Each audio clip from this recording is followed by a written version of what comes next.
In an age where everything's being digitized, voter registration is no exception. A Boulder-based nonprofit by the name of New Era, Colorado is looking to move the process online. I'm here with a local CU student who's willing to share his thoughts on New Era's new initiative for online voter registration. Bro, let me put it this way. It's going to help them. And I think it's going to help them because students typically are on the computer anyway. And if you give them the initiative, they're going to take it. At the state capitol this week, New Era, Colorado's online voter registration initiative will be voted upon in the Senate. Jason Machado, New Era's Public and Legislative Affairs Director, had time to reflect on the bill. And by having the form online and being a little bit more available to the MTV generation, people who use the computer a lot to pay bills, to buy music, to communicate with their friends. I mean, people are on the computer already so much. It just seemed to make sense to create an avenue to register to vote online as well.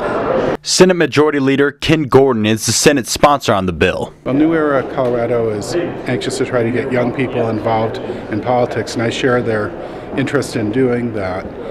Too many Americans feel that paying attention to politics and policy is somebody else's job, and in a democracy it's not. I would just say to folks, the sort of founding principle or the founding idea behind New Era is that demographically you've got this big bubble of young people moving through the sort of American demographic, I guess.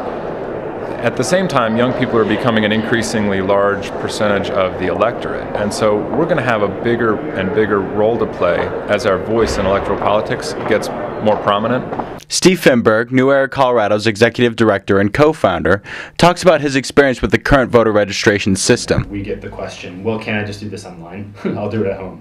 And we have to turn them away and say, no, you actually can't. You either register right now with us with this form, or you got to kind of do it on your own and find a form and mail it in. If they have a Colorado driver's license, which it's only allowed for people with driver's license in Colorado, because they already have an electronic signature on file with the state. So it allows you to register for the first time for new registrants, but it also allows people to change their address, change their party affiliation, which are things that a lot of voters want to do on a pretty regular basis. Young people move all the time. I move sometimes more than 2 or 3 times a year. And I need to change my registration every time in order to be able to vote in the upcoming elections. So this would make it a much simpler process to change your information in the voter file. It also would allow voters to request absentee ballots, mail-in ballots, which can make the election process on election day much easier if you have more people voting by mail rather than flooding the polls. Using the internet for registering and for sharing information can be an advantage for democracy and a shot in the arm for our democracy where not enough people participate right now.